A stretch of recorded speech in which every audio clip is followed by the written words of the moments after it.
Yes, please. I hope you can hear me.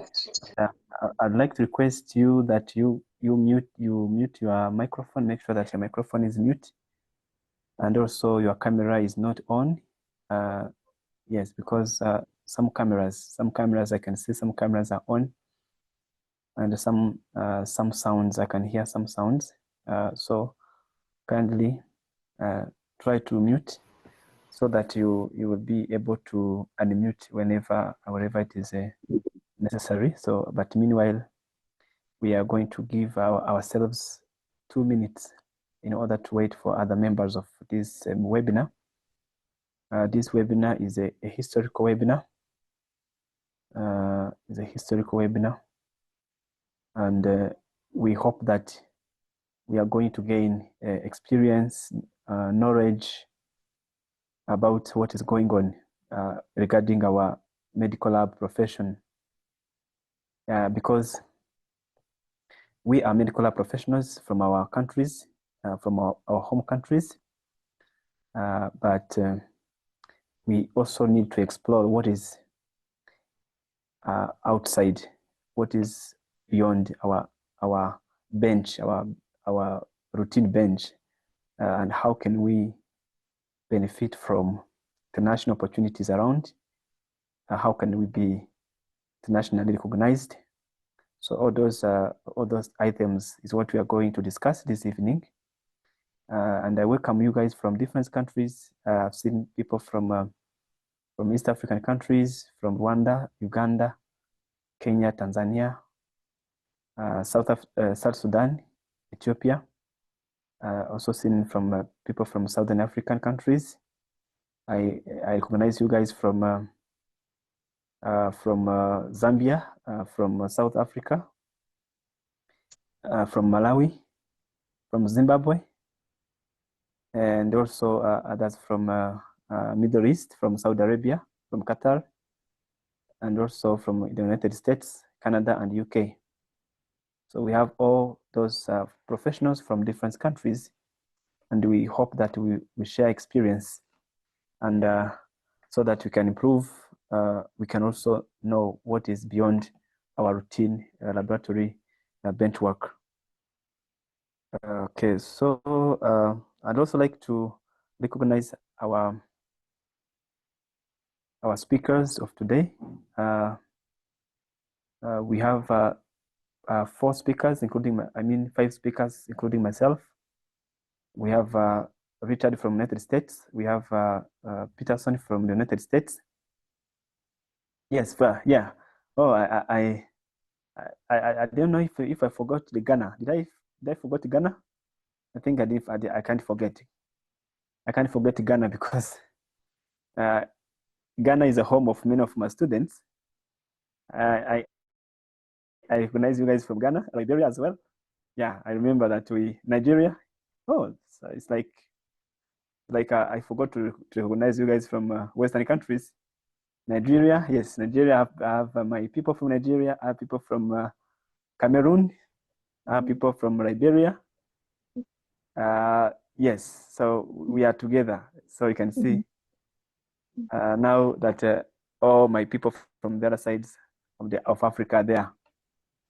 South Sudan, yes, I can see. It's nice to type here to see you guys where you're coming from. I can see South Sudan, I can see Nigeria, I can see Ghana, yes. Because I've seen in your registration, I could see you guys where you're coming from, even Kenya. Kenyans are my very good friends. I have many students from Kenya. I have many students from Uganda as well. Yeah, so I'm so grateful to have you guys on board. Yeah, I appreciate you guys. So maybe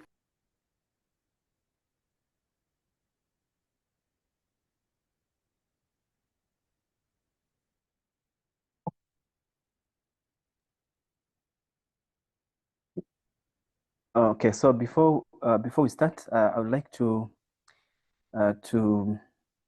confirm the presence of our speakers. I would like to confirm that all our speakers are present. I can see Richard. Richard is here. Can I see your hand, Olive? from Uganda? I'm on, Polycarpe. Okay, thank you. Mr. Frank is not around now. He's going to join in 20 minutes because they had emergency. Mr. Peterson, are you around?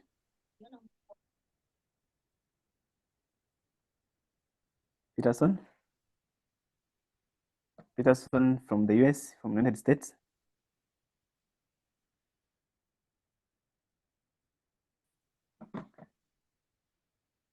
Okay, maybe I will find out, but it's okay because he has confirmed just right before the meeting that he'll be around, he'll be available. We can still start our meeting so that then when his time comes, he's gonna join the program. All right. Yes, Mr. Polycarpe, I'm around. Oh, thank you so much, Mr. Peterson. I'm grateful. So good evening once again, distinguished participants of this webinar. So on behalf of TriumphClass ASCPi Limited, I warmly welcome you guys, each of you, to this landmark webinar from our topic, from ASCP certification to a career in the United States as a medical lab scientist. So we are proud to host participants today from across Africa, as I mentioned, the Middle East, Asia, and beyond, United States, of course, and also Canada and UK. So this diverse audience is a proof that medical lab professionals everywhere are eager to expand their horizons. They are also eager to gain recognition and also to shape their future on the goal for the global standards. So today is not just about learning the steps of certification, right? Yes, but it's about hearing voices, hearing about or from real journeys, and also the real successes of some of our members. So you also learn directly from alumni who started just like you, maybe like you want to start, or you guys on the way.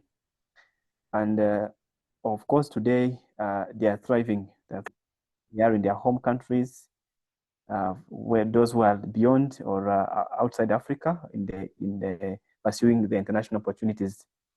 In most cases, of course, scientists in the United States. So at TriumphClass, our mission is just simple: is to equip laboratory professionals with the knowledge and the mentorship and the confidence to achieve international success. So we believe that ASCPi is not just exam, but it's a passport to global opportunities. It is a passport to global recognition. It's a passport to global opportunities and also professional excellence. So, ladies and gentlemen, allow me to introduce TriumphClass. So we are, and we stand for the very important values. So our program is not just another training institution. So for us, as a TriumphClass, we are an international training and career support organization. Our headquarters is in Kigali, Rwanda, and we are having growing information and support centers in different countries. We are planning to establish support centers in Kenya, Ghana, Zambia, and Uganda, and also beyond. According to the number of students we have in those countries, we want our students to be supported in their countries where they are, so that whenever they are not able to get enough or satisfying service, especially the virtual services, they'll be able to visit one of our representatives in those countries, so that they can get support or a direct physical support. So our vision is very clear. It is to break down the barriers.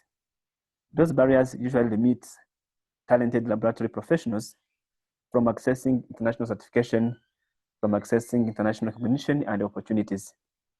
So at TriumphClass, we believe that talent has no borders. So whether you are in Kampala, whether you are in Lagos, whether you are in Lusaka, whether you are in Accra, whether you are in Philadelphia, whether you are in New York State. So the quality of skills and the value of your profession should be recognized everywhere. So that's why we exist as a TriumphClass, in order to bridge the gap between local expertise and global standards. So our work span for four flagship programs. Now we are providing like four programs. We are providing ASCPi preparation for international medical laboratory professionals, those who want to earn one of the most respected global credential, especially of course in our field of lab. We are also providing NCLEX preparation for nurses who are also pursuing licensure and career pathway in the USA, Canada, and beyond. So we are also providing English proficiency trainings for IELTS, TOEFL, PTE, and OET, because international opportunities begin with a clear communication, right? And also international opportunity require that you are able to communicate with the patient, because as you know, patients are our major clients. We are also providing locally in Rwanda, where we are registered as a company. We are also recognized by Rwanda Allied Health Professions Council. So we are also providing the CPD programs, what we call continuing professional development programs. So we are providing the programs across all allied health professions in this country. So, but the TriumphClass is just about more than a program. It is about also a model of success, which built in our 3 pillars. Our 3 pillars include comprehensive learning. So we provide a well-structured and well-designed content delivered through live interactions, classes, recorded lectures, realistic mock exams, and our approach ensures that participants don't just study, but they master what they study. We also provide practical guidance, especially for international certification, because it is not just about knowledge. So this certification it involves eligibility, that you are eligible to do exam, because sometimes you are knowledge, but you are not eligible to take exam.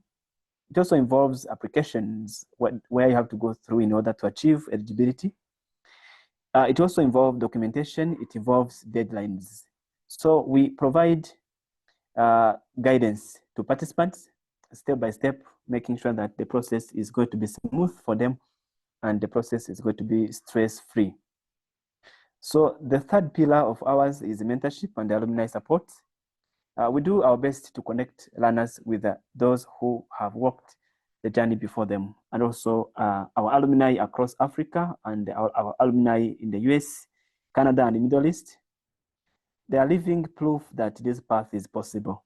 So having to do this exam or pursue this certification process, some people don't really understand that this process is actually very feasible and very practical and very possible. So their stories inspire and their mentorship makes the dream feel very achievable. So behind all this, we have a dedicated team of educators. We have a team of mentors. We have IT experts. We have student support staff as well. And we have about 17 professionals in our program, including all those educators, tutors, mentors, IT experts, and student support staff, who are all united by one goal, which is to ensure that no one works this journey alone. So, ladies and gentlemen, TriumphClass is not just simply preparing for people for exam. Now we are also reshaping lives. We are also reshaping careers and also reshaping our futures. So every student who succeeded is just now a professional empowered, and in this time for their success, they are family transformed and also community strengthened after their success. So this is how we are as a TriumphClass, and we are your partner in turning ambition into achievement and potential into goals and success. So thank you so much for your attendance once again. I really appreciate you guys for your attendance, and that we have more than 166, and probably we're waiting for others to join. Hoping that this process, this webinar is going to bring us to our recognition and our future experience and our future endeavors. So I appreciate, and I'd like to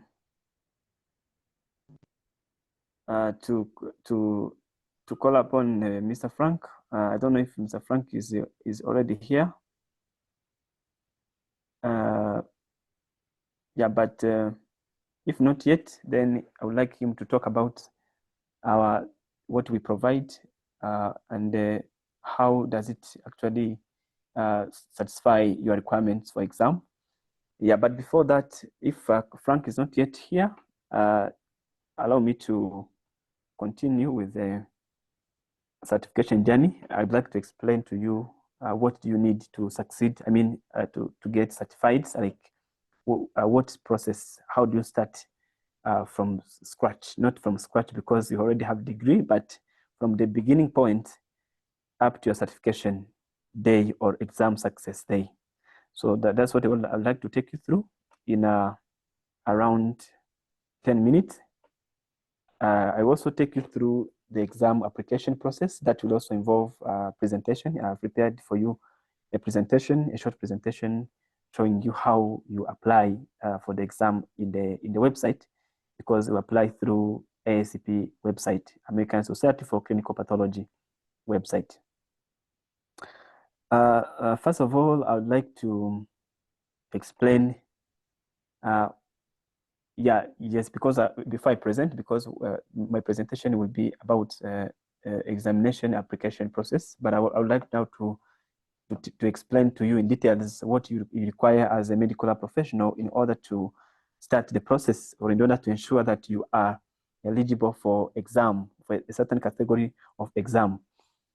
First of all, as a medical professional, you are supposed to hold a bachelor's degree or a diploma in medical lab, depending on the category of exam you are going to do.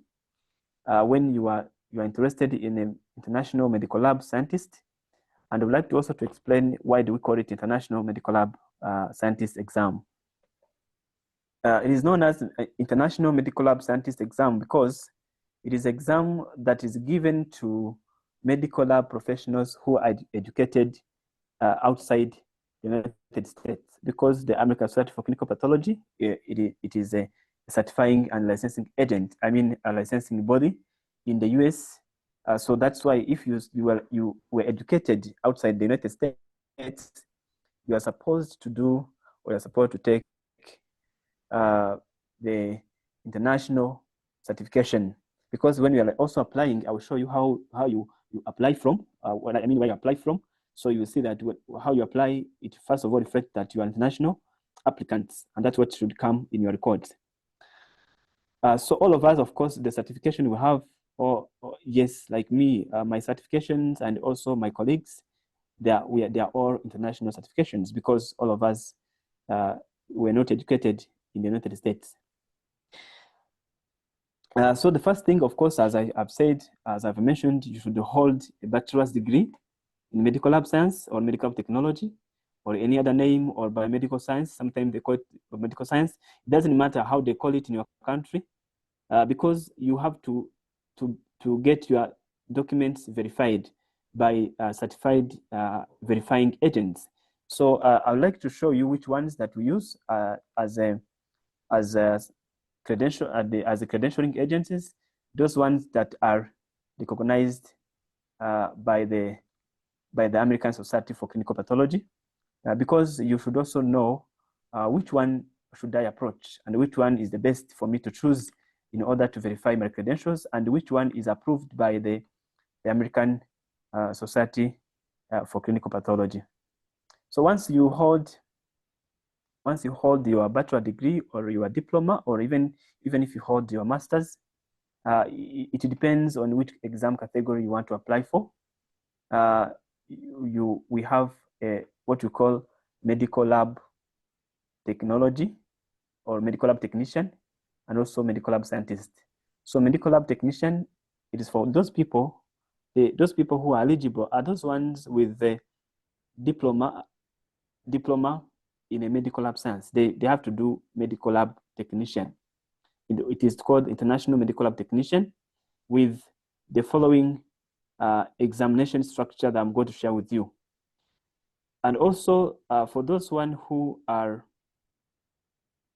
those one who hold a diploma, so they are, I mean a degree, they are supposed to do the international medical lab scientist because of their degree. So they will be eligible if they hold a degree, but some routes are also, they're also involved. For example, let me show you, let me present this screen, and I show you some of the eligibility criteria for medical lab scientists, because I know that most of you guys hold a bachelor's degree. Of course, those one with a diploma, I'm also going to show you guys what you need as a bachelor and a diploma holders for this exam. I hope you can see my screen. Yes, yeah, you can see this is a international medical laboratory scientist. So one of the most important routes that you have to go through, it involves this one, the route number 1, which says that you should hold a bachelor's degree from approved university or institution in medical lab science, biological science, and chemistry. So it means if you did biological science, sometimes you guys, you call it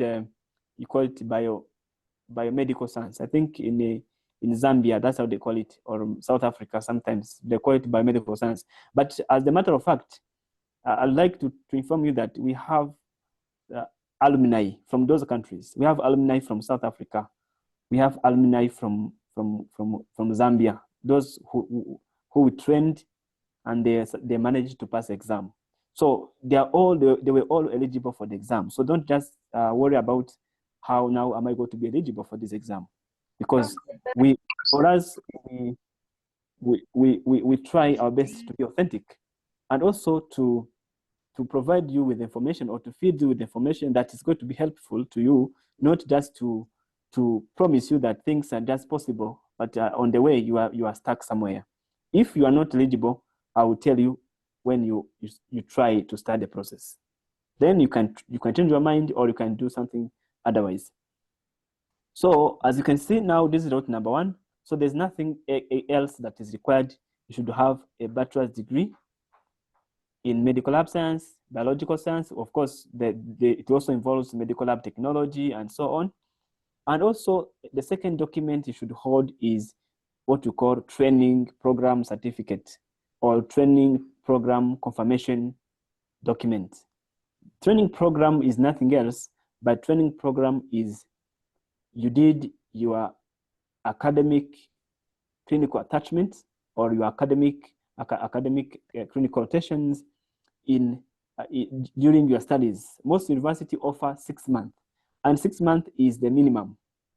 6 months is the minimum. I don't know if it is stated here, but 6 months is minimum for someone to do clinical attachment. So if in your university, you take at least 6 months of clinical attachment, even if it is 10 months, that's okay.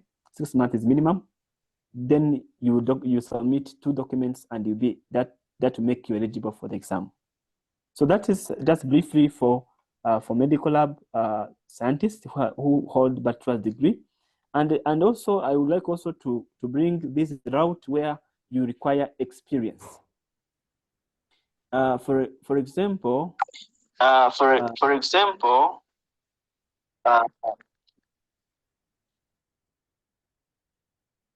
yes, kindly try to check your microphone. Don't just mute. I mean, don't unmute, because it's bringing echo on the background. Yeah, I would like to also to show you somewhere where you can also be having experience, even without a proof that you have taken a clinical attachment during your academic program. Sometimes you may go to university to request for that. Maybe they don't help you, but you have 3 years of experience. You can still apply through route 2 for that, because now maybe you try to request university, or you studied abroad. You studied so far. For example, you studied maybe in a foreign country, but you're not able to go there and request approval for clinical attachment. So what you can do, you can use this route number 2, where you are just requested for experience. What you do, you have to request your HRR or your laboratory manager there's a document form. That means there's an experience form that you sign. in order to confirm your experience. So that will be easy for you without needing to travel abroad in order to request for clinical, to request for clinical attachment approval. Okay, so that is for, that is just simply or a brief about medical lab scientist. So let me scroll quickly and get somewhere where we have, yes, medical laboratory technician. This one, as you can see here. Here we have a medical lab technician. Yeah, for medical lab technician, you can see the one that the eligibility document is 2-year diploma. So in the US, they call it a 2-year diploma. It is not, sometimes 3 years, yes, but 2-year diploma is minimum for every country. Diploma should take at least 2 years. So because a degree somewhere it takes 3 years, somewhere else it takes 4 years, somewhere it takes 5 years, but 3-year diploma is the minimum. So sometimes I used to receive people inquiring, asking me, are we eligible for this exam? And we hold, excuse me, and we hold a diploma. So that is, sometimes they are maybe misguided or they are misinformed that for someone with a diploma, they cannot do exam. So you can, and there are many opportunities. If even you try to search online, there are many opportunities where those people, they are also hired, right? And they can get international opportunities. Doesn't mean that those people with a diploma, they are left behind. Yeah, there are some opportunities that they of course, they can pursue on their levels, and they'll get hired. So that is the truth. Okay, so that is it. So with apart from this application, this eligibility document that you need, exam itself. For exam itself, the content for medical lab professionals, medical lab scientists and medical lab technician, the content cover is the same. The difference is question levels. Let me try to share with you. Let me try to share with you maybe content guideline for both. I think in my computer I may not have for medical lab technician. Okay, I check. I have for medical lab scientist, but maybe I'll have to import it from my other device. But it's okay. Maybe with the time I will try to show you so that you can compare with what you have to learn as a medical lab scientist and medical lab technician. You are the same level, the same content, but the difference can be sometimes there are some questions that are designed for MLS people, but not for MLT people. So that's only the difference. That's why when we are training them in our training program, we are offering the same content for both. We are offering the same content for scientists and technicians, so that even for technician who must learn the same content for scientists, they'll be able even to have more chance to pass. Because if you are able to learn and do the same mock test, the same content, and you are going to do technician, which is going to be somehow easier comparing to MLS, so you have more chance of success comparing to your colleague doing medical lab scientist, right? So when you have documents and your documents are evaluated, let me try to show you the evaluating agents here, the list, which is the last one on this document. Then we can switch to exam application process. Let me try to show you. I think this is on the last page here. The last page. As I'm trying to scroll, yes, yes, they're supposed to be here. So this is these are acceptable evaluation agencies for foreign transcripts. So these documents are from the ASCPi, is from the ASCP Board of Certification. So these agencies are the ones that are acceptable. You can choose whichever one you want. If you want to apply for credential evaluation, you let me know. I can assist you to choose the best. Not only the best, but the most affordable, because also money or financial issues are also involved when you are going to do something. So that requires money. So, and as long as all of them are acceptable, there's no need, you may not need to go for the one that is more expensive than the other one. So that's why maybe whenever you are going to do the application or credential evaluation, you can let me know, then I will try to guide you through the process, okay?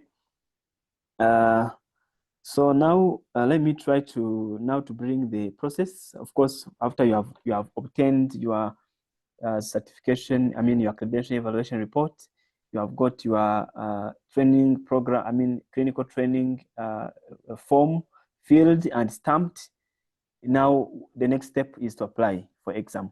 So kindly, I'm requesting that don't modify functions of this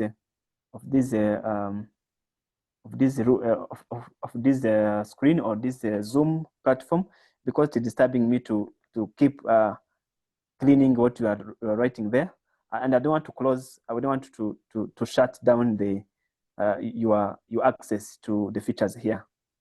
Try to just do what is necessary. Try to type the message or whatever, because if I'm going to shut down the application, the functions for you, sometimes you may miss features that you may need to use. Thank you.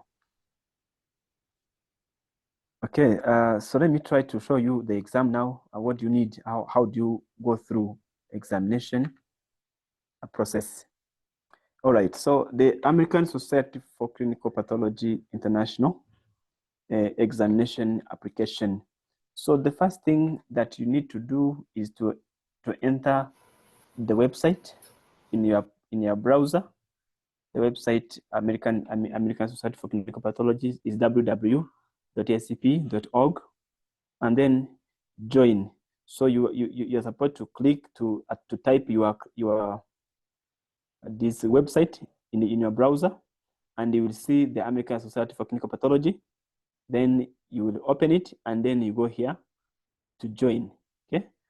Then when you join is when they give you this screen. If you join when you have account already, you will see where you have to do sign in, but you need to create account here because you are a new user. So you should create account and fill information. So, and make sure that information filled here is correct. Because, for example, if you write your first name and write a wrong name, they may use that name to provide your certificate. And if it is a wrong name, then you can see how it is going to affect you. So make sure that you fill correct information. But those ones that are not mandatory, sometimes you may omit them because some of them are not applicable for international certifications. So then the next thing, if you finish to open, you have to log in, of course, because after you create account, you can now be able to log in using your login credentials. And the next step is going to be to apply and choose international certificate.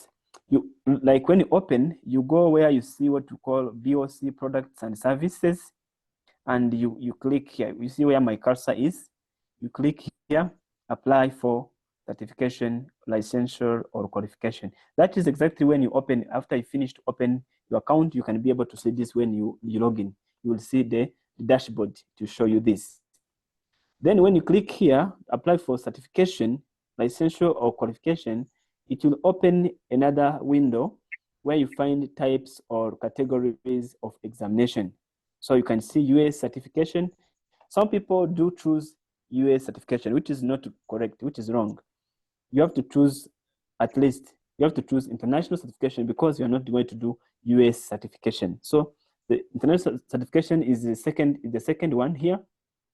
Then when you click and it opens, it will ask you to put or to enter your email. Just enter your email that you have in your phone or in your gadget. Then you after you enter email, you have to confirm the second to re-enter email in order to confirm. Then you click down here. This is a checkbox where you have to approve. Then you click OK. When you click OK, they will send you email. Through that email you have entered here, they will send you email, and the email they'll send you, you are going to find where you see click here. Of course, like for me, this is my name.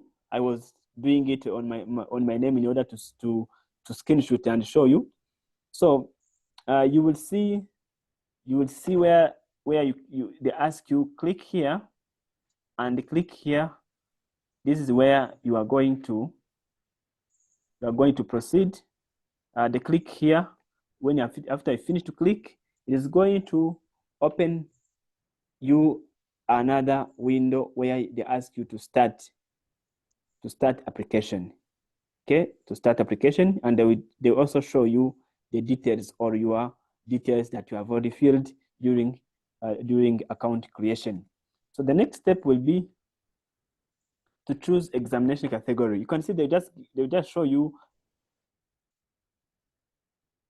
and this is from where you will select your exam category. There are many exams, right? Technologist, technician, specialist, and so on. And you will choose one exam category. Then after choosing exam category that you have to choose, maybe you can choose medical lab technician or medical lab scientist. Then you will choose the route. Okay, as you have seen, the route that I try to show you, before you apply, you have to know which route am I qualified with. So if you qualify for a certain route, Miss Theresia Mwangi, please don't disturb this screen. I have said already, try not to modify anything. Just stay, and maybe whenever you request, we are going to give you access maybe to use the screen because it's disturbing. Thank you. So after, if you choose the route, maybe route number 1, you then have to choose which country of education. Like for me, I was educated in Kenya. That's why I put Kenya here.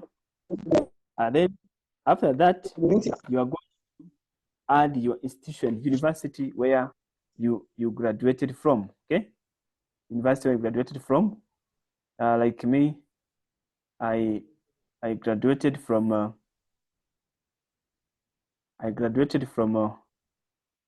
Mount Kenya University in Kenya. That's where I was educated. So you fill details. That's why you fill the address of university. Maybe because if you studied the MKU, for example, because there are many campuses, maybe you can only put maybe many campus, because maybe degrees are from many campus, for example.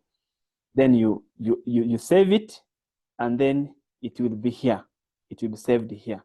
So after you finish to choose education history, then the next step is to choose what is called training history. After education history, you choose training history. So training history is where you have to fill records where you did your clinical attachment. Yeah, for example, we suppose that clinical attachment can be done in 2 different hospitals or 3. It is better to choose the last one. Like if you did the attachment in year 4 or year 3, you can choose that one and fill the information for that hospital, because you don't need many hospitals there. Yeah, because some countries, they only offer one training. I mean, one clinical training for 6 months. When you finish, you go back. But some universities offer like 2 months, 2 months, 2 months, or 3 months. Maybe you do multiple clinical attachment, depending on which year you are studying in. So you can only choose maybe the last hospital. It is a better idea in order not to mess up maybe with the different different hospitals. So you will fill information about the hospital. You choose address, institution, even address of the hospital and number and so on.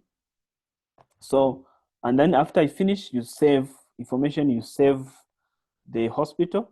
Then after you save, it will appear also here. You can see very well. You can see after I finish.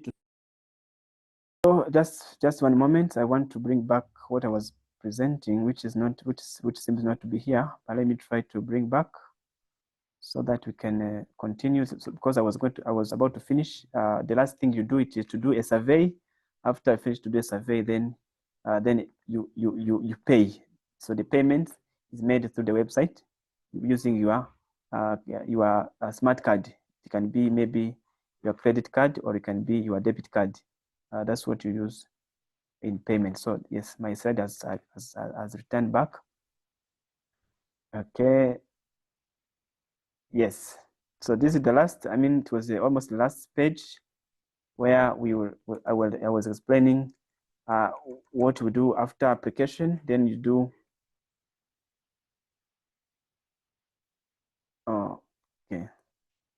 okay, then we are here.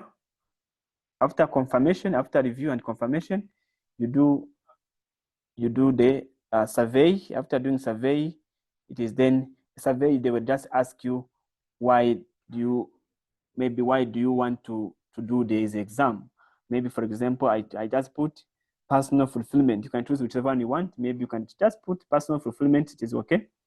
Then also maybe professional value, like what why are you choosing BOC over any other credentialing agents? Maybe you know that a BOC is international, is the best one. Maybe you can also put a professional value, and then you confirm the survey. The survey is just 2 questions. Then after you apply or you save or you confirm everything. After confirming everything, this is where you have to do your payment. Okay, you can choose whether you do your payment using your credit card or debit card or a check. Then you submit information of payment, then they are going to deduct money from your account. Okay, that is how we do exam applications, so which I think it is a very smooth process. All right, thank you so much. So that's the end of my presentation. So I'd like to hand over. Okay, so if Mr. Frank is not yet here, yeah, let me invite Miss Olive from Uganda, who is one of our very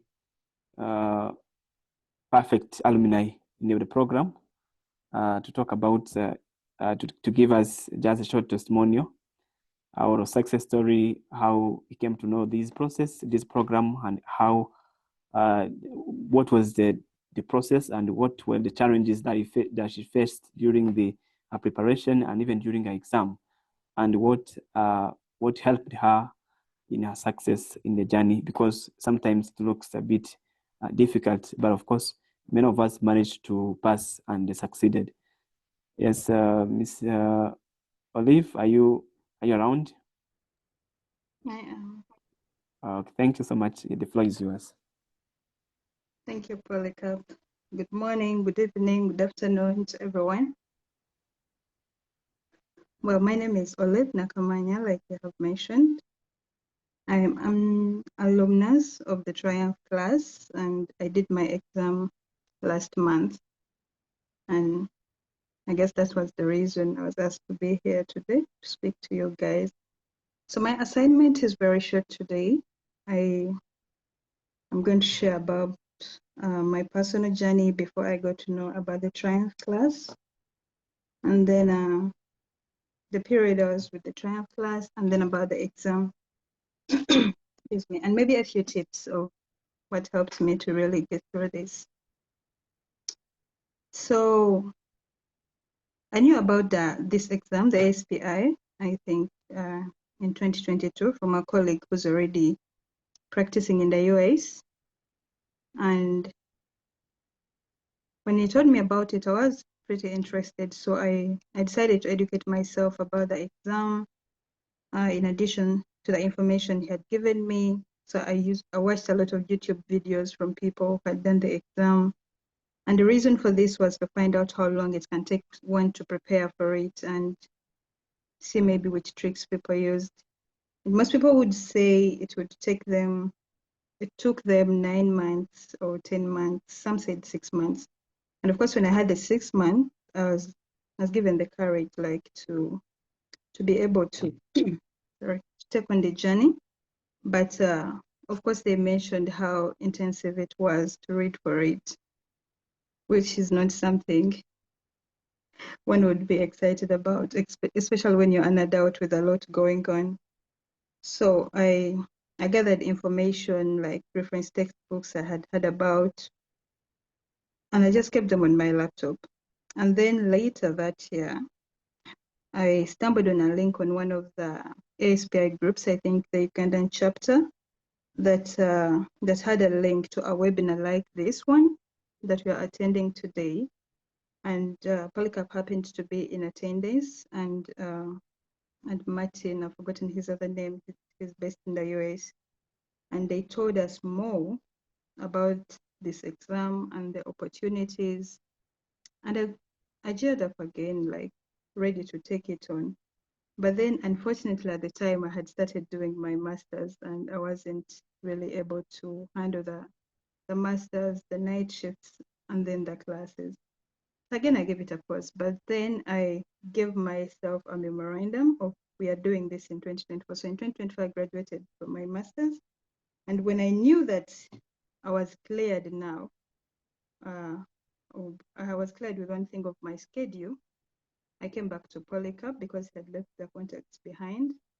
I paid for the classes and then started attending. So what TriumphClass gives you is focused preparation. They have notes that are on the portal that everyone gets to access on their own. The classes usually take 1 hour and at most 1.5 hours, 4 days a week. That's in the evenings. At least for us in Uganda, it's at 8 p.m. And I think it differs for some other countries, but I think everyone finds a way it is suitable for them. So these are manageable times because people are from work and tired. You can't keep them for like many hours for a class. So I utilized the notes that were in the portal, because when you pay, you're given access to the portal. So you utilize it as best as you can personally. So I utilize every note in the portal, and I can tell you every word, every sentence is important when you're preparing for this exam, because a question can come from just anywhere. So I started preparing like intensively at the end of November in 2024. So I attended the classes without fail. I utilized, the class usually takes 3 months, like for the entire cycle, for you to have covered all the course units. So at the end of the 3 months, at least that's when another cycle gets to start. So I promised myself I would do the exam in June, which unfortunately I did. I did in August. So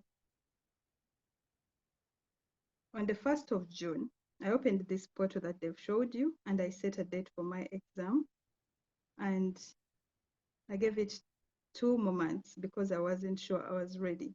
But sometimes it's just a fear. You're actually ready for the exam. So one of the things that helped me was to make sure every time I attend class, I have to go through that topic before I get onto another class the next day and maybe utilize the weekend. And this helps in a way that by the time they're done with the 3 months, you've looked at every single thing that they've covered in class. So you can give yourself maybe some grace period of maybe 1 more month or 2 months to do extra revision, and you're good to go. So roughly it took me 8 months of intense reading to be able to do my exam. And during my readings, there's something that are easy for some people and then they're not for others.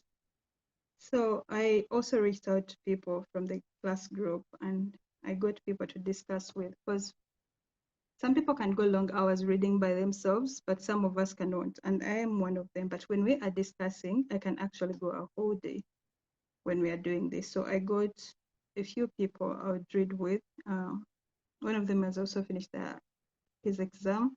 The other 2 are about to, but would make sure, because they are within my vicinity, would make sure we meet on weekends, public holidays, and do some more discussions. Sometimes we'll do it online. Yeah. And then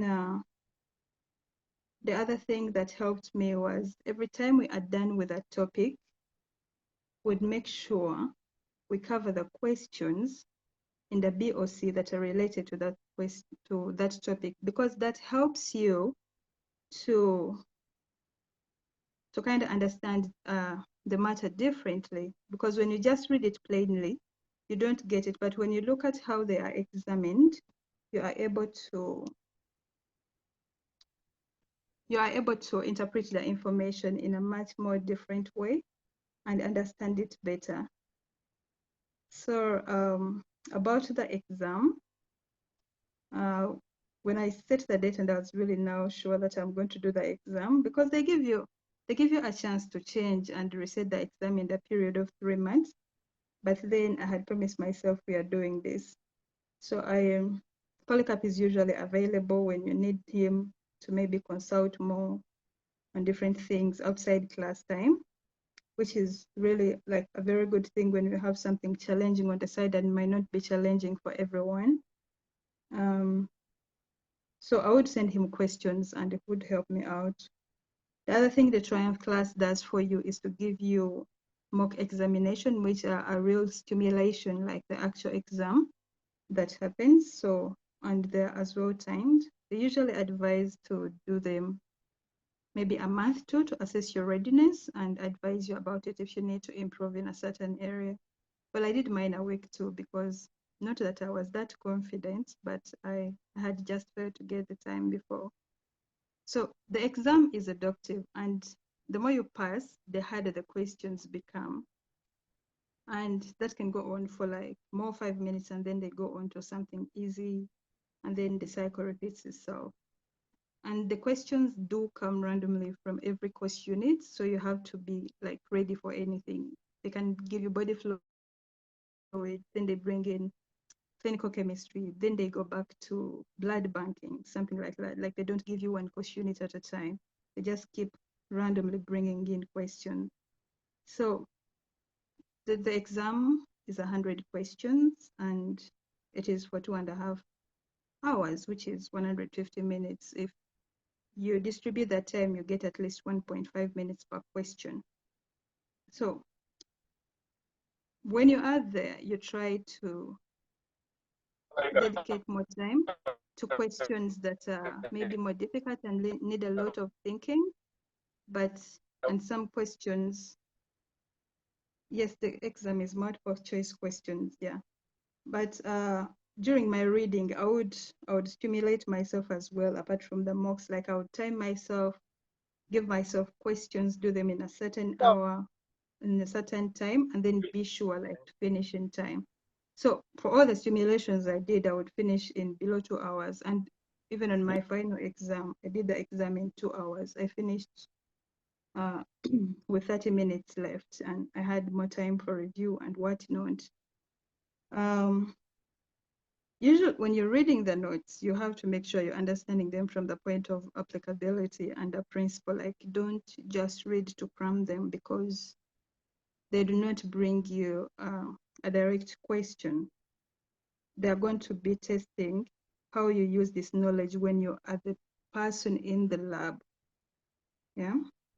So what I can tell is that if I made it, you guys can do it too. And what made this journey so easier and so possible, because I had known, like I've told you, I knew about the exam in 2022, but I kept pushing it. I couldn't read by myself. So, but because I found out about TriumphClass, the journey became easier. And because of the attention they pay to details, you do not need any other material, because they are not comprehensive enough to cover everything that you need. And the class time is really, I think, convenient enough for most of us. And the lectures don't really take long. They're interactive. They're interactive. Like you can discuss, you can ask questions. You can also ask questions outside class, like in the class group when they put you there. Any one of your colleagues can answer, or the tutor taking you through, and you can always access the notes at any time you want. Like, and also the other thing they do is record the classes. So if you didn't have the time to attend the class, you can always go back to the recording and go through it by yourself. Yeah, and before you know it, the 3 months would be done and you would be ready for the exam. The rest will be up to you. And honestly, the pass mark for the exam is 400 over 1,000. When you feel like it's too much on you, at least just focus on just getting the pass mark. Yeah, but of course, definitely always aim for the what? For the moon, so you can fall in the stars if you don't reach it. Yeah, and if you join the Triumph class, definitely there is an encouraging spirit in that class. I mean, every day we'll see people passing their exams and whatnot. You'd be encouraged to read more for yourself. And because of Triumph class, anyway, this journey was much easier for me. So if you're interested, you can always reach out to Polycarpe on these contacts that are on the screen, and he can tell you more, guide you more, and about the class, and then he can help you on your journey, like he has helped many of us. Thank you so much for listening to me. All right, thank you so much. Thank you so much for your interesting journey. From the time you started until you passed your exam, we really appreciate your testimonial. It really inspired all of us. And so I think let me give floor to Mr. Peterson, because I think Peterson is maybe might be busy or have other appointments after this meeting, so that you can also release him. Mr. Peterson, are you around? Are you? Yes, I'm around. Yes, thank you so much, sir. Yes, thanks so much, because now we are many here. I may not know if someone is still there on. Yeah, thank you so much for keeping time and you're still there. So I'd like to pass this floor to you so that you can in fact talk to us and narrate journey from passing ASCP exam to visa process, and also the landing in the US and the first job, and also explain to us the reality about employment, about agencies, about hiring, way process, how can someone get like employment there, how can someone get direct hire, what process can we use, especially for most of us who are in Africa after a class exam. Is there enough opportunities for us if we are trying to chase these dreams? Thank you so much. The floor is yours, Mr. Peterson. Okay, thank you very much, Mr. Polycarpe. Okay, first to the founder of ASCPi, Mr. Polycarpe Mkunda Yesu, fellow ASCPi colleagues, good evening, good afternoon from wherever you are, and thank you very much for joining. My name is Okot Peterson. I come from Rongo district in Migori County in Kenya. I am ASCPi certified and a very proud beneficiary of TriumphClass. It is indeed a great honor and privilege to be here today to share my journey from ASCPi certification to landing a career in the US. I am not a good speaker, but when I was approached by Mr. Polycarpe to come and share with you about this journey, I found it extremely difficult to turn such invitation down. So I had to fix time from my busy schedule, and that's the reason why I'm here today. So I want to move very fast. You will have to bear with me because of time. So as the saying goes, that a journey of 1,000 miles begin with one step.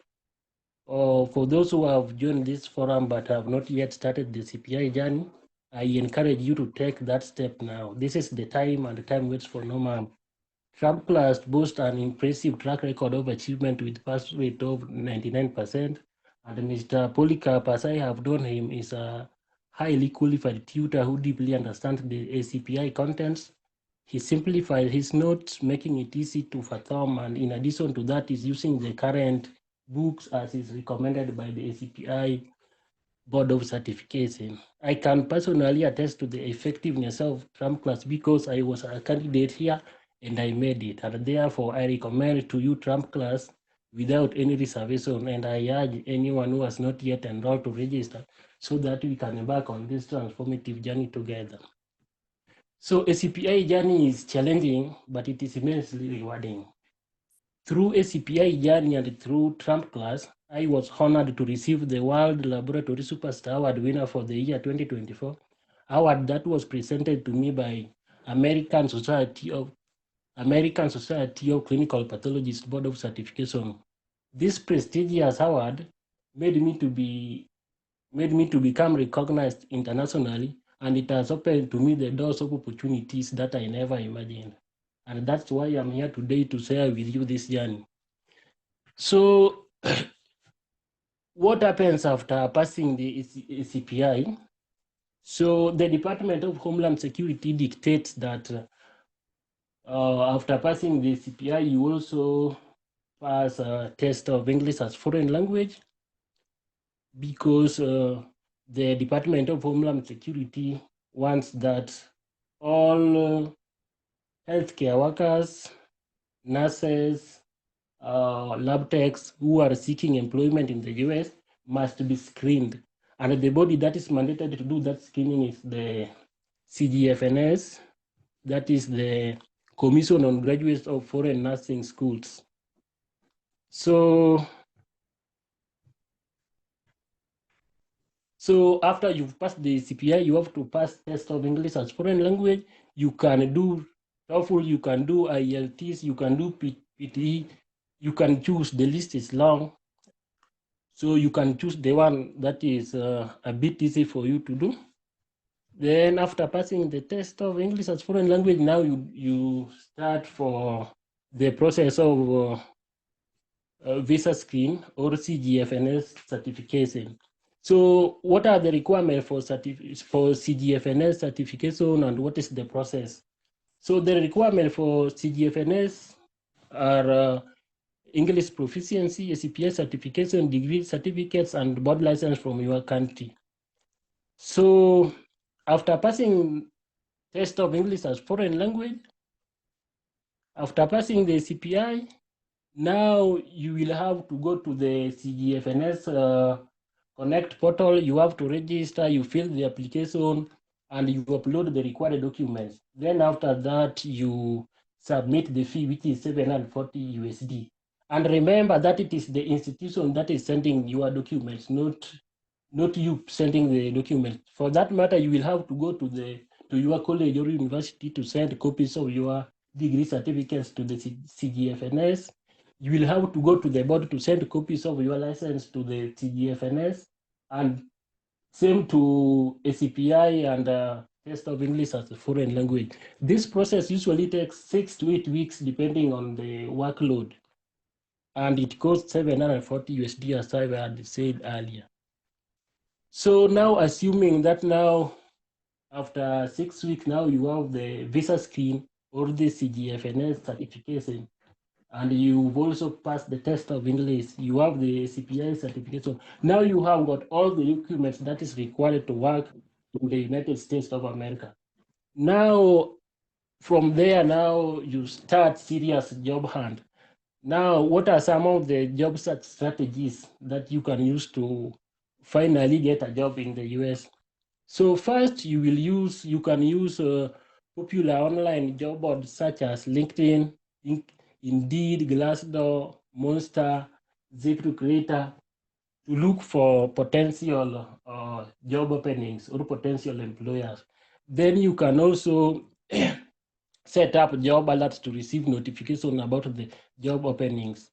Then you can also use network on professional platforms like LinkedIn to connect with potential employers. If you go to LinkedIn, you will get managers of companies, you will get CEOs of the companies, you will get HRs of companies, you will get directors of the lab, supervisors of the lab. So there's no harm just reaching out to those people and asking them if they have job openings from their companies, openings that are sponsoring H1B or green card. If they have, they will tell you that yes, we have. If they don't have, you keep on asking.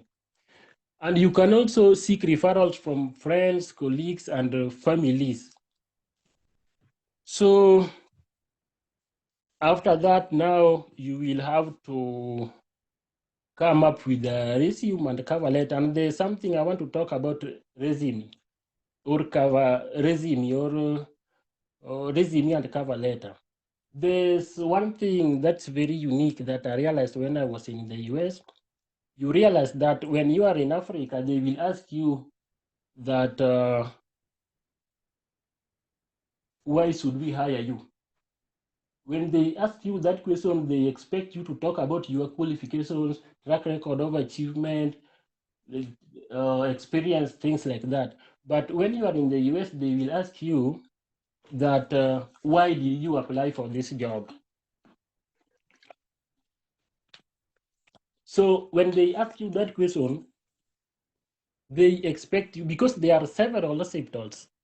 So when they ask you why did you apply for this job, they know that there's something unique, something that is unique to that hospital and not any other hospital. So that before you go to the interview, you have to research that organization. And what they are looking for here specifically is the values of the hospital. For example, you can tell them that I've researched your organization and I realized that I was particularly drawn to your hospital because of your continuous improvement process and patient-centered care. So by doing that, they will know that, oh, this person, these are the values that attracted this applicant. So before you go to the interview, ensure that you've researched the company, you know the values, you know the mission and vision, but values is the most important thing. Then another thing is you have to quantify your achievement. For example, if you are working in the commodity department, you can say that you invented the FIFO method that replaced the FIFO method that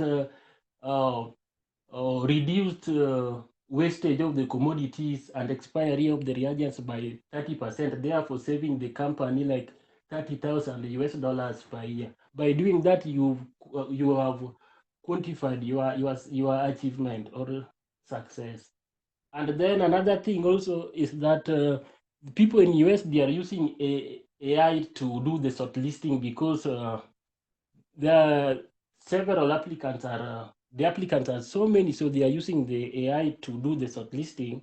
So before you submit your application, ensure that your resume has got almost all the skills that is that the job vacant that is enlisted in the job vacant. For example, if they talk about someone who is very much skilled in quality control, data analysis, ensure that all the skills listed there are captured in your resume. In short, I mean that for every job that you are applying to, ensure that you make a different CV to each and every job you are submitting your application. So now, assuming that now you've prepared your resume, you have and you've submitted, now you've been shortlisted for the interview and you finally landed the job. So after getting the job offer, now what is next? So after landing the job offer, you will have now to the hospital that your employer will now have to start the process of visa process. And there are some documents that they will require that you submit to them. So you will submit the visa scheme certificate, ASCPi certification, test of English as foreign language. You will also submit your resume plus recommendation letters. So after that, after submitting those documents, then the hospital will start the visa process. So I'm talking about here is H1B visa.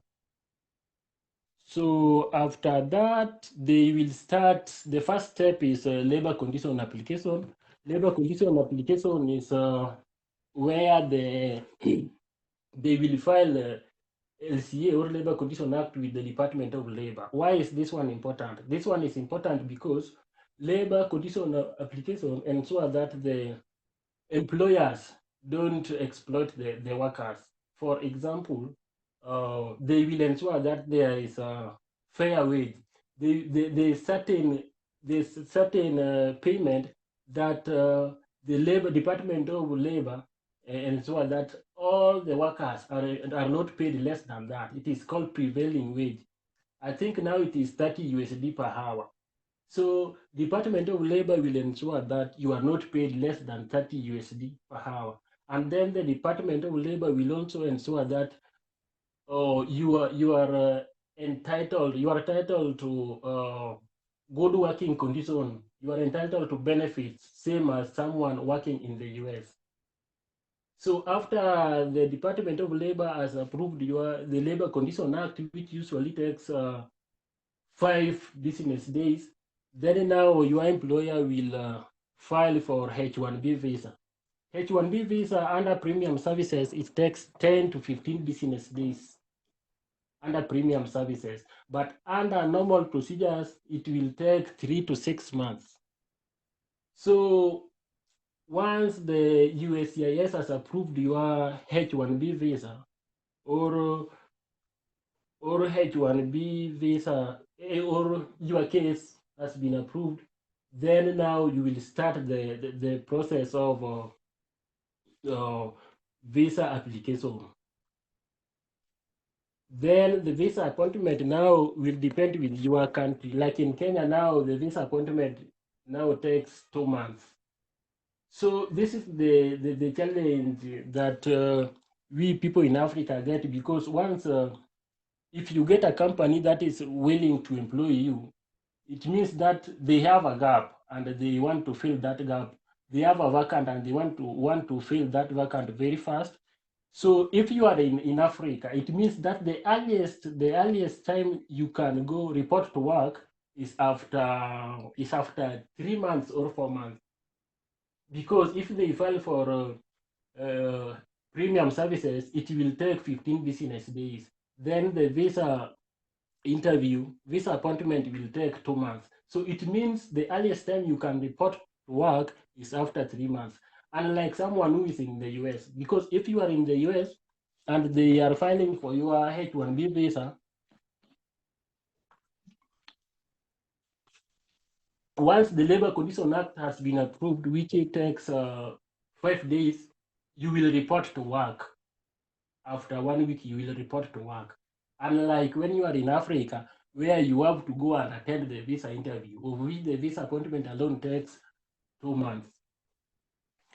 So after that, now you attend after the visa appointment, now you attend the visa interview.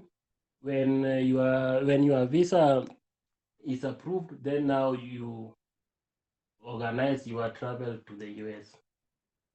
So I don't know whether there's something I've left out, but I think I will end there and I will welcome the questions. Thank you, Mr. Polycarpe. Unless there's something I've left out. Okay, thank you so much. Yeah, because you may need to leave the meeting for other responsibilities. I would like to welcome like 2 or 3 questions, maybe before we listen to our next speaker, who is Richard, also in the US. Richard will talk about life in the US as a medical lab. If actually the minimum wage that Mr. Peterson talked about, is it enough to sustain us and also our family? Because we are also working. We are in our countries, but we are also making some money. We are also making life. So otherwise, we would also want to know, are we doing the right thing to choose to travel to the US? Maybe if the minimum wage is going to be applied, is it going to be something that's going to sustain our families, sustain us as we are there? So that's maybe what Mr. Richard will talk about a bit. I would like to welcome like maybe 3 questions. 3 questions. Maybe you may type them as you are also typing in the question box. I will take like 3 questions for what Mr. Peterson has talked about. Yeah, because other questions we will answer them after Mr. Richard. Okay, I think we can welcome your questions. I'll be reading them for Mr. Peterson to answer them.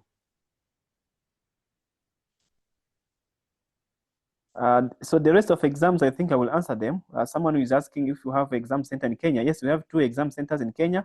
We have 1 exam center in Nairobi and also another exam center in Mombasa. Yes, many countries actually we have exam centers in Ghana, in Zambia, in South Africa, but we don't have exam center in South Sudan, right? if you are in South Sudan, you need to travel maybe to a neighbor country, which is Uganda, maybe for exam, because Uganda is the nearest from South Sudan. Okay, someone is asking question. Mr. Bright is asking what happens if your visa is rejected yet you have a job offer. Mr. Pearson, can you answer the question? What happens if the visa is rejected and you have a job offer? Does it happen? If your visa is rejected and you don't have a job offer, and you already have a job offer, but your visa unfortunately is rejected in the process. oh, I think that is not possible because you must have a visa for you to be in the US, but your visa cannot be rejected before you go to the US. You have to be in the US and start working first before anything else. Though they can reject the visa, but maybe if they are doing how do we call it? Okay, maybe when the donors have backed up and now they are doing they are trying to lay off the employees to cut down the cost. That's when they can your position can be eliminated, but that happens very rarely. Okay. Someone is asking what are the chances of getting a direct job or direct hire jobs without agencies? Okay, I want to say that personally I've landed 3 jobs in the US without any agency. So it is just a matter of applying for the jobs. Once you have got all the document, you just apply for the job and ensure that you network with your colleagues, friends, and yeah, it is just a matter of networking and trying your luck. Yeah. Okay, so someone is asking about the cost of life in the US and also something else, but I think this question will be answered by Mr. Richard, who is going to speak. The next question is about, let me try to just enlarge this one so that I can use my cursor to scroll down. Someone is asking, what are the pros and the cons of direct hire by US hospital vis-a-vis hire via recruitment agents? Maybe if the person is asking which pros and cons, like which advantages and disadvantages of direct hires. Okay, okay, this Mr. Polycarpe, if I can respond to that question very fast, one of the disadvantages that if you are hired through agency, you will be taken through 6 months orientation program. But if you get a direct hire, they will orientate you for 1 to 2 months. Then you will start working. And then another disadvantage is that in the US you work alone. In each department, you work alone. In blood bank, you work alone. In clinical chemistry, you work alone. There is no one to help you or do something like that. So you have lazima ujiamini. That's the disadvantage. Yeah. Yeah. Jamini, you just you have to trust yourself and do exam. Do the job. Yes. So so someone asking the salary range. We say the minimum wage is now like 30. I think last year it was 27, but now I think it's $30 per hour. But not every state actually has the same, because that's what you call minimum wage. But it doesn't mean it's going to apply for everywhere. So there are some states where you can be paid more than $50 per hour. So that is like minimum wage, not like the standard wage for every place. So someone is asking. That's the minimum wage, but they will look at your experience and they will add your salary according to your years of experience. Because, for example, when I was employed, the minimum, what was in my contract letter was 33, but when I started working, it suited up to 35. But in that, there's also something called differential shift and overtime. So if you are working at night, there's also 15% of your base pay is added on top of that. So Yes, for someone who asks that whether that minimum wage is enough to sustain you in the US, it is. Okay, thank you. Yes, they're thank you asking very much. what I was able to do. I really appreciate. So I would like to invite Mr. Richard. We'll talk briefly about how, because for him, he has been there in the US for some time. I think Mr. Peterson has just, I think, left this year. I think the beginning of this year. But Mr. Richard knows much more about what you're asking, especially about life there in the US. Okay, Mr. Richard, are you around?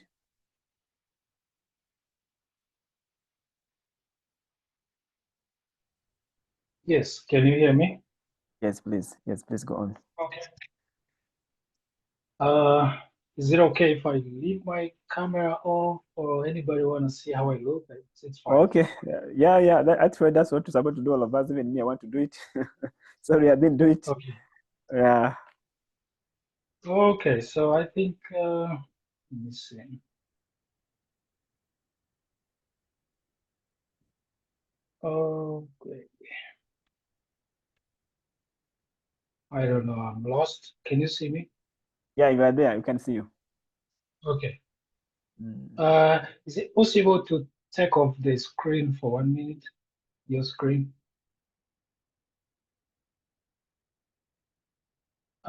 The one you're sharing. Oh, okay, perfect. Yeah. Yeah, I want to be able to see myself so I know if I'm sitting right. So that's why I ask. Okay, so I want to start with some disclaimers. The first one is that I work in an organ transplant lab, in a kidney transplant. So my experience of working in the lab may not be reflective of what it really means to work in a general lab, because I've never worked in a general lab. So that you put into consideration. And then the second one is that I've been here almost 2 years. I'm making 3 years this coming November. And I also feel 2 years is a small time to know United States properly well, because it's a big place with over 50 states. And I've been in like 3 of them, one in a passing, and then the 2 I've been in those. So my experience again is localized in where I am. So I hope you put all of that into consideration. But other than that, first things first, the program is so good. The Triumph class, if you are thinking whether to join or not, there's no time to waste. Join it today if you can, because I'll tell you what, the notes are quality notes. You are not going to go wrong with the tutor. And like my colleague said, he's always around. I've never sent a message to Polycarpe, and I've never gotten like a one stick. It's always too thick, and that shows he's always available, and he always responds so fast. So you can join, and you're going to get a very good support from him. All right, to start with, I finished from Barara University in Uganda. I come from Uganda. I say this to give you context so that you guys know that we are not coming from the Mars. This is something you can do. And I also want to congratulate my classmate Olivia. I never got time to do that. She that's also passed. So all of you can do. But as you know, our system can be a little not too deep. So studying this, taking the classes with Polycarpe can help you to deepen your understanding. And yeah, the exam will be easy. Once you go through those notes, everything is going to be really easy. I'm telling you. This is a difficult exam. It's very challenging even for people living in the United States. They talk about it. It's not an easy exam. Some of them take it 3 times even to pass. So it's not always challenging only to us, but to everybody across the world. So don't be discouraged. Just take your time and read through the notes, and then make sure you schedule a time and pass. And then I've been given an outline of what I should talk about. And I think for purpose of the flow for this conversation, I'm going to be following that. We'll be talking about, I'll be glancing at my notes. So I hope you will not be Okay. So I was asked to share about working and living in the United States. I'll be talking about the workload, technology, teamwork, salary. I think salary is already handled, standard of living, lifestyle opportunities. I'll be talking about career growth, future studies, certifications, which I think has been talked about so much, and then challenges and some solutions. So let's begin. Workload. It's a very busy place to work in. You guys already know United States is sitting in, we are over, I think, 340 plus million people, and the population is growing so fast. And so that comes with a large population, comes with bigger hospitals. So the patient volume is high. You're going to have a heavy work depending on where you work. The workload will always be there. And then, of course, there are rotations. Sometimes you don't work the whole time. There are shifts, people working the morning shift, evening shifts, night shifts. And then depending on where you are placed, that is how the workload is being shared among like everybody. So yes, work is too much, but it's all well said, and I don't think you're going to be overly stressed or isolated, working so hard and not even failing to manage the workload. Yeah. And then, yeah, like I said, the pace is intense. You know, in Africa, sometimes work can be slow, but here everything is very fast. Things are intense. There's no time to waste. Every result is time sensitive, and things move fast. You'll be surprised. There's a lot of, you know, fast pace. The pace here is fast. And especially depending on where you work, if you work in a stat lab, for example, definitely your work is going to be like needed so fast. So, and then about workload, well, like I said, the workload is distributed equally among all staff. Depending on where you work, people are always there to help you and work with you. And then let's come to, of course, teamwork. I talked about it. As much as you'll be working alone on your desk, but there are a lot of support systems. Like I said, you have a manager who is always available. You have your colleagues who will be ready to help depending on where you're working. And yes, you'll be working alone, but not in isolation totally. There is always people around you to help. And of course, you work in collaboration with some of the staff. If you're working in a hospital setting, for example, you'll be working with the physicians and the social workers and the rest of the team that typically work in a hospital setting. So teamwork is great. People work together. For example, for me, like in my field, I get time to even sit on a selection committee where, you know, I get to participate and just see how decisions are made and all stuff like that. So there's a lot of people around you that where you work with. So there's no worry, you know, there's no worry that you're going to work alone and stuff like that. And then of course, communication is key in teamwork.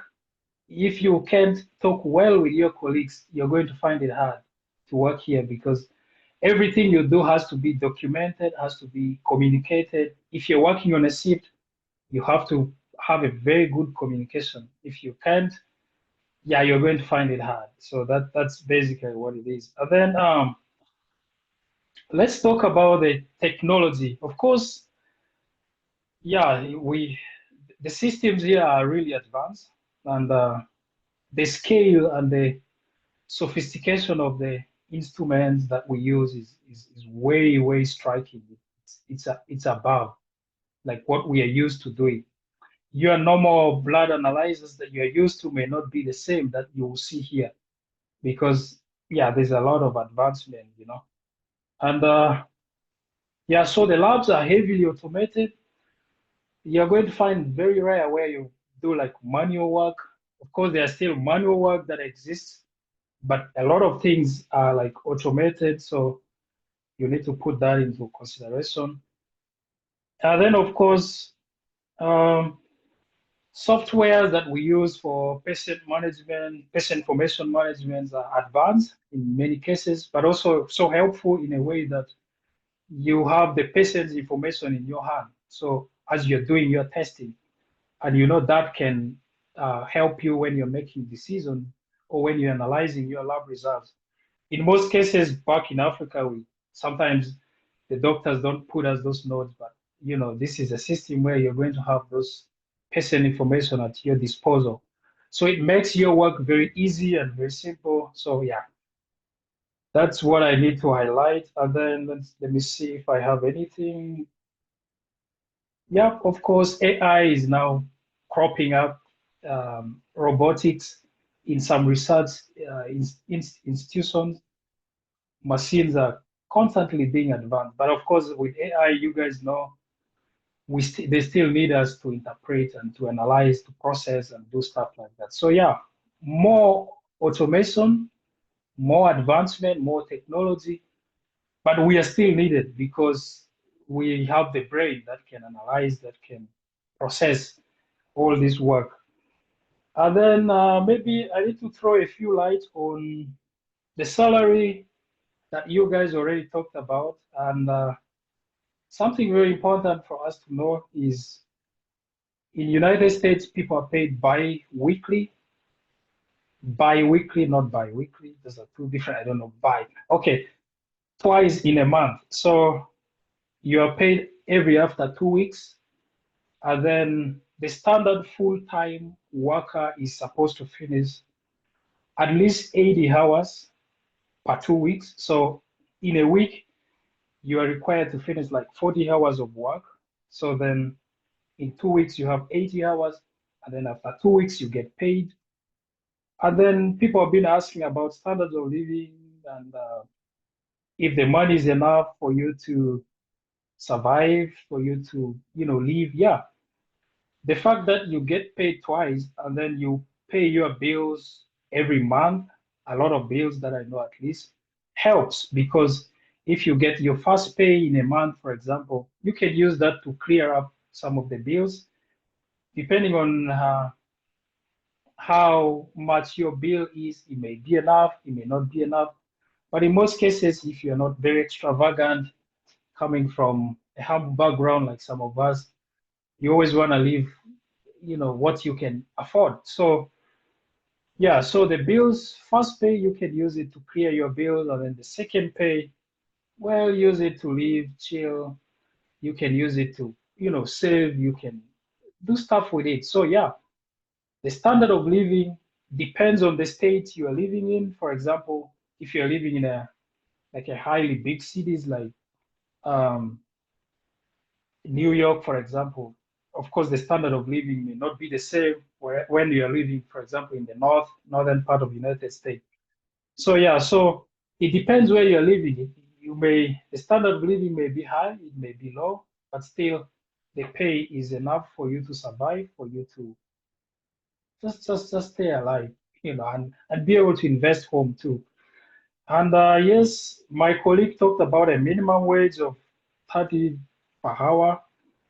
That's a minimum. I am not very familiar with like the changes in the salary section. I have to do more research in that. But averagely, lab techs get paid from at least 30 to up to even 60 per hour, depending on so many factors. Like I say, depending on your uh, level of entry. Are you just a fresh lab tech coming up with no experience, with no, hands-on experience in the lab, or you have an experience? So then that will determine how much you're going to get paid.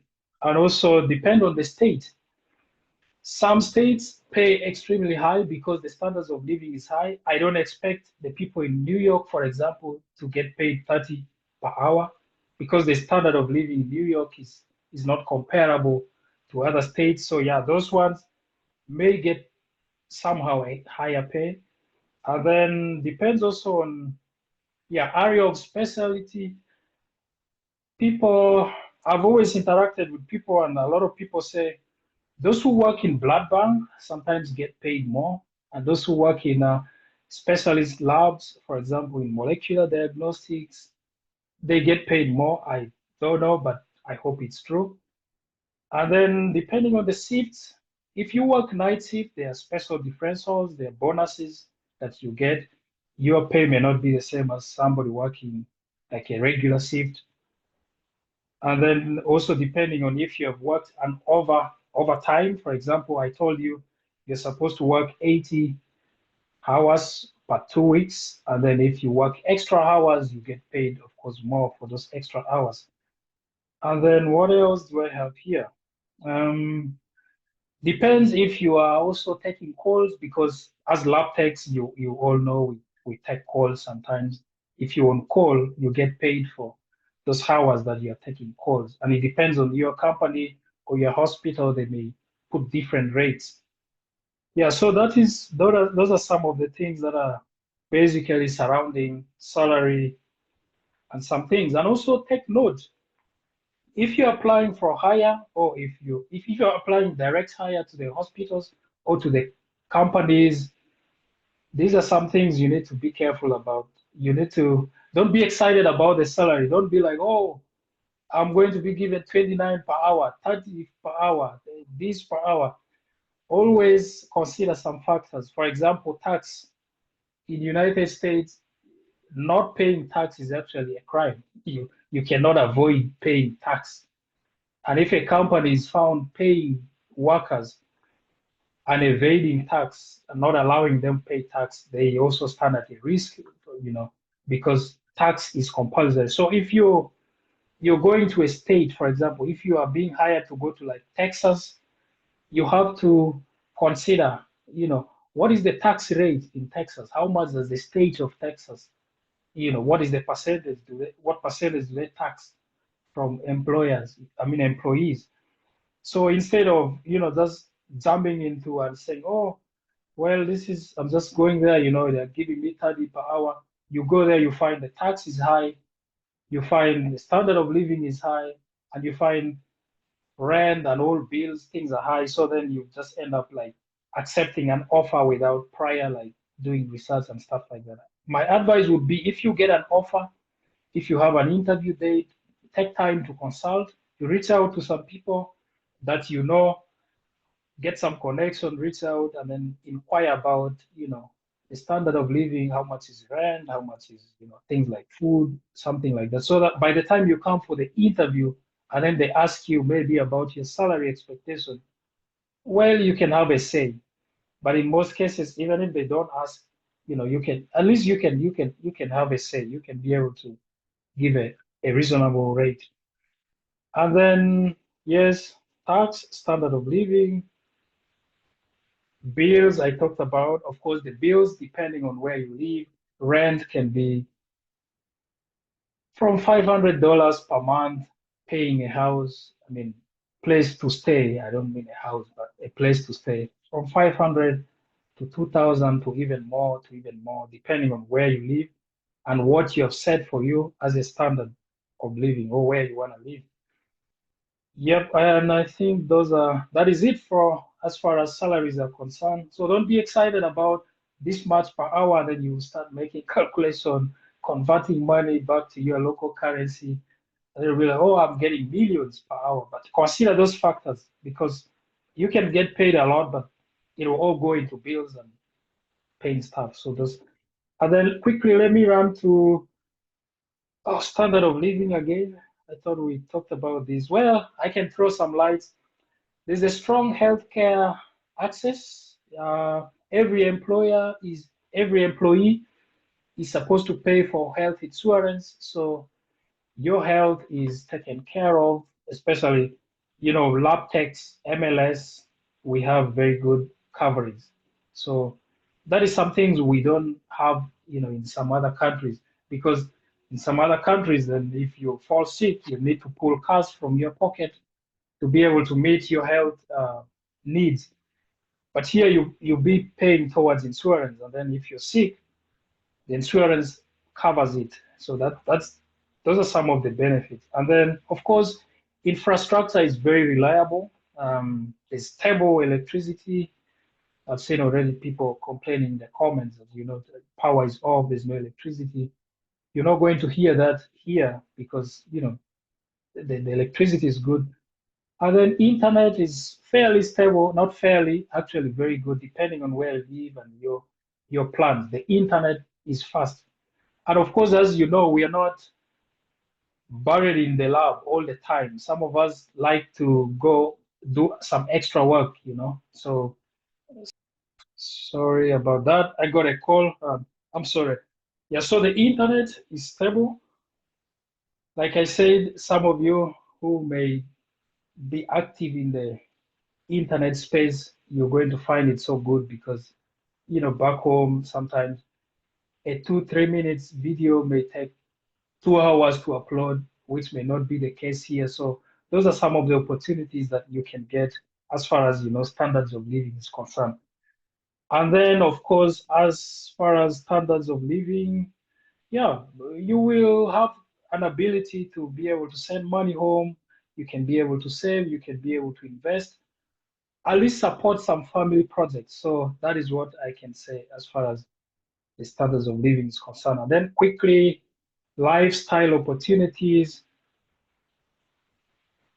You will get some comfortable housings, apartments, or later even be able to buy houses if you've saved enough money for yourself. And then access to public transport is very easy. Like I said, the infrastructure is well developed. In certain instances, you can be able even to, it's easier for you to purchase, a car, because, yeah. So those are some things, that you can be able to easily access, And then, of course, exposure to global networks. You're going to meet people from different parts of the world. If different, not just Africa. So many people, like you people already know, United States it's just a group of people from different places. That's basically what United States is. So you're going to meet people from different other countries, different not planet, sorry, but different continent that you can interact with, that you can network with, and then those are some of the, benefits. And what else? With time, of course, you guys know with time, if you come as an employee, depending on your company, with time, you can be filed some papers and then you can become a US citizen and enjoy some benefits the citizens are enjoying. And those are some of the benefits that you can get. And then we are getting close to the end. Some additional opportunities, career, further education. Some companies like to support their staff. If you are really good performing and they see some hope in you, they can be able to support you to go to do some further studies. And then, yeah, depending, you can sign contracts maybe after you finish, for example, masters. You can come and work with them maybe for whatever number of years that you agree on before you move to another company or something like that. So there's wider and bigger opportunities. And of course, you're going to get a lot of, those of you who are interested in research, there's quite a lot of research institutions that are all over there that are looking for lab guys and stuff like that. Yeah.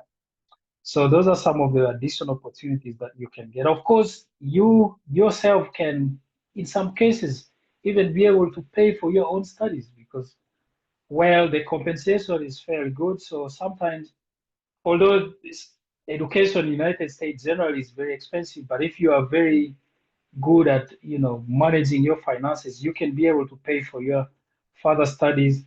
And then lastly, on the challenges, if I haven't covered everything, then the questions will definitely bring it out. But on the challenges, the first one is the weather. I come from Uganda where it's very hot sometimes, although sometimes the central part can be cold. But we are talking about in some states in the United States, during winter, we are talking about temperatures of negative 30 degrees Celsius, like where I stay. It can get as low as negative 20 degrees Celsius. So if I'm coming from 30 plus, close to 40 degrees. You can imagine the challenge of having to navigate through that harsh, cold weather. So it's a key challenge. And sometimes, you know, you have just come new, you don't have a car, you don't have a means, you know, to go to work. It's always going to be challenges, you know, transport, public transport, like Uber and stuff like that can be very expensive during those winter seasons. So those are challenges. But then, like I said, you are a lab tech, you're working in a lab, you're getting paid regularly and a fairly good amount. You can always walk to like dealership and you can get a car and then you can drive as you pay off the car. So those are avoidable challenges. They are not challenges that are like that cannot be avoided. And then of course, as I said earlier, high patient volume, every result is time sensitive. But again, you can overcome that by managing your time well, being organized, just be focused, be very focused and organized when at work, just do your things. Cut out all the interactions, just do your things. And then, of course, another challenge is cultural difference. Everyone is busy doing their things. So there's no time for people to come around you and chill, if I can use that language. Because in Africa, we have a culture of just coming around, talking and doing basically nothing and just chatting. But here, everybody's doing their own things. And sometimes you can feel lonely. It can feel lonely to be here. So if you are used to people being around you and telling you what to do, yeah, you may find it challenging to be around. You know, even me, I lived here almost coming to 2 years, but I don't even know how some of my neighbors look like. I've never seen them. Some of them may have never even seen me. So it's a culture where everybody's busy. We are all doing things. So those are some of the challenges you run into. But of course, always avoidable. We have like I said, United States is just a group of people from different places there. I can guarantee you, from all the countries where you are coming from, you are at least going to find people from your country that can give you support, that you can, you know, network and talk and interact with. And then, of course, on cultural differences, yeah, you can feel out of place sometimes because you know the way people speak here is different. My workmates don't have challenges hearing me, but all the time when I go out to interact with people, maybe in the shopping mall and stuff like that, people find it hard to hear what I say. My English apparently feels so hard to understand sometimes. The accent becomes too thick. But then those are some things you just get over it with time. They're not like really weird challenges, you know. And then, of course, the technologies can be very intimidating if you are not very confident in yourself. Walking into a space where like everything looks very new to you, machines, they can be scary and very intimidating. You need to be very confident. Some of us, you know, grow up going to school and believing there's nothing we cannot do, and that is the mindset that you need to have. But there's nothing you cannot do. So it can be very intimidating, but of course, with time you get used to. Structures, infrastructure can be very intimidating too. Driving around, navigating on the roads can be very challenging at the start, you know. But those are things you get used to. And of course, lastly, if I can through these is high expectation from people, both home and even friends around you, because once you land here, people look at you as a billionaire. And if you don't respond quick sometimes to their texts, they may think you have found the gold and you just don't want to talk to them. But that's not the case. Think life is busy here. So just know one day when you step here, the expectation will be very high on you, especially home and the people surrounding you.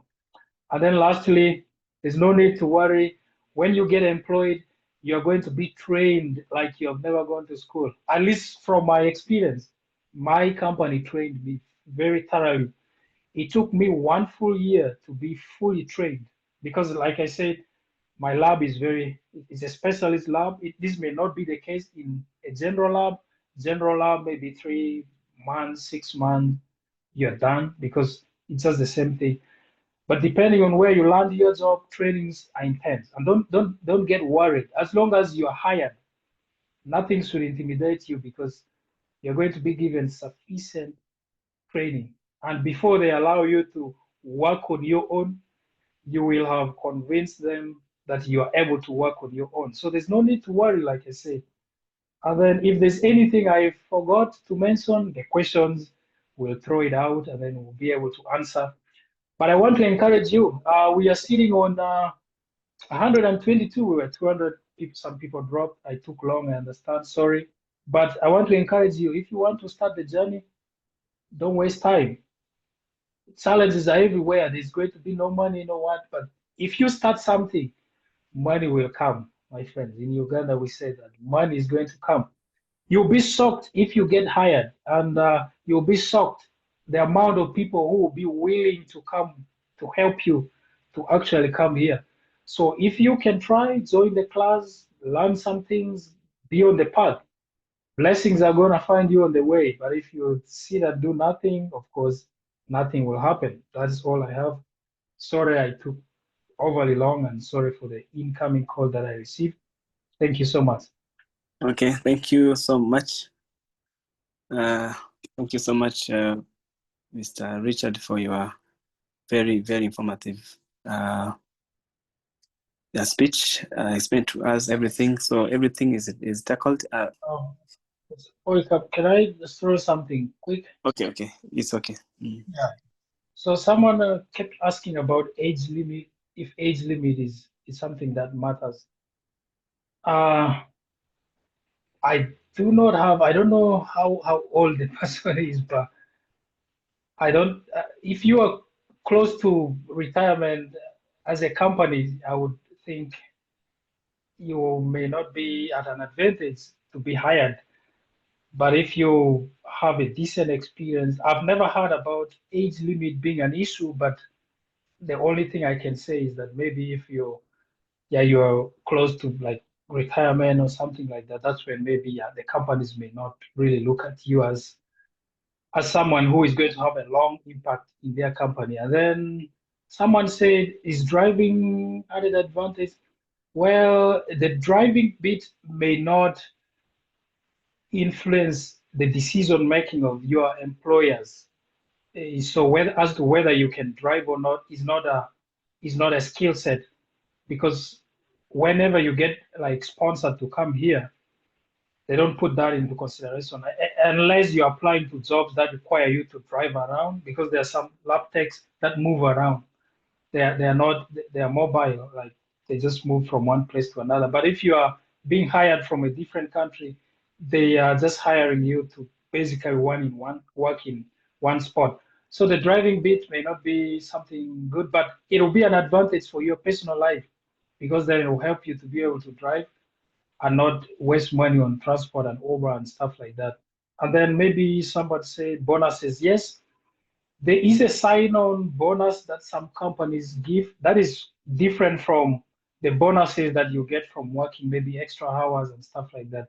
And those bonuses they are different. Sometimes if the company say, well, we're just going to give you like maybe $5,000 just for you to accept to work with us, those are called sign-on bonuses. Sometimes it is there, but sometimes if you are being sponsored by a company, maybe they may not, it's not a common thing for, maybe they may not give because already they're spending on you, sponsoring you and stuff like that. So they may not give, but some companies give for you to settle around. They may give you some money, and then when you arrive here, that money can be taken out from your salary with time. So it depends on the companies. Yeah. So that's something I want to throw in there. But like Polycarpe said, we'll have definitely more time to answer more questions. Thank you so much. Thanks so much. So those who are asking me how they can join the group. So we have different WhatsApp groups. Yes, you can text me on WhatsApp. I will be able to guide you on this WhatsApp displayed here.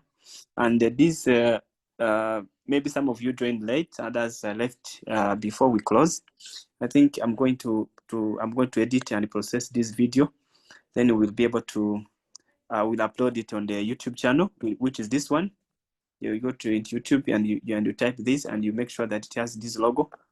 Maybe you may have another, you may see another one with the same name, but make sure it has this logo, and you find the whole of this webinar video, and even the upcoming videos, because I'm going to, as I say, I'm going to have some time with these important people so that you can talk about some of your questions and be able to address all of them, because what we believe in as TriumphClass, we believe in full guidance, because you guys have to be guided, and guidance is very important when it comes to your journey and the success of your journey.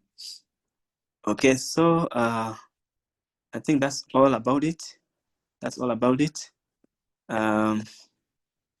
Actually, thank you so much for joining and your time, and what we have learned today about certification, and about how the certification is going to become a bridge to your personal professional growth.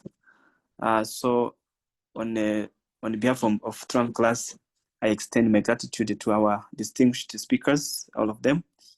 Even though Mr. Frank was not able to speak to us, he's one of our tutors, but he was not able to speak to us because of some emergencies.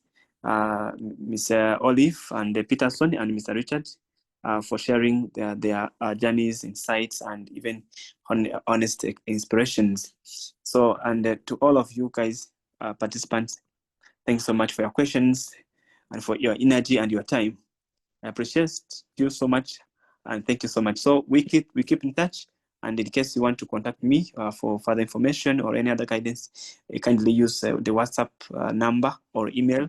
But of course, the WhatsApp number is better, so that I'll be able to respond to you as quickly as possible. Thank you so much. God bless you. Have a blessed night. Some of you guys have good evening. We will catch up later. Maybe we'll have to also organize another event like this. That will be helpful. Thank you so much. God bless you.